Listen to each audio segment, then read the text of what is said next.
નમસ્કાર. કેટલાક લોકો કુંડળીમાં જીવનસાથીની ઊંચાઈ અને કેટલાક લોકો પર્સનાલિટી જોતા હોય છે, પરંતુ આપ કુંડળી પરથી જીવનસાથીના વજનને પણ જાણી શકો છો. શુક્ર વૃષભ કે કર્ક રાશિમાં હોય તો સુખી અને સમૃદ્ધ વાતાવરણને લીધે સ્વાદિષ્ટ ભોજનના શોખીન હોય છે. આ લોકોને ટેન્શન કે તણાવમાં હોય તો મીઠાઈ અને ખુશ હોય તો નમકીન વસ્તુ ખાવાનો શોખ હોય છે.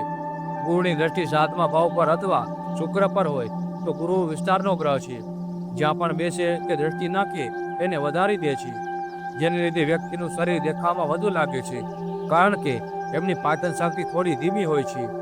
7મા ભાવના સ્વામી બીજા ભાવમાં પાપગ્રહની દ્રષ્ટિમાં હોય તો બીજો ભાવ ખાવાની આદતનો ભાવ છે. 7મા ભાવના સ્વામી બીજા ભાવમાં પાપગ્રહ સાથે બેસેલ હોય તો વધુ આહારની આદત પડી જાય છે, જેને લીધે વધુ વજનના કારણે મુશ્કેલીનો સામનો કરવો પડે છે. ચંદ્ર 7મા ભાવમાં વૃષભ કે કર્ક રાશિમાં હોય તો એમનો આહાર લેવાનો સમય નિયમિત નથી હોતો. જ્યારે પણ મન થાય ખાવાનું પસંદ કરે છે, અને આવા જીવનસાથી નરમ દિલવાળા અને સંભાળ રાખવાવાળા હોય છે.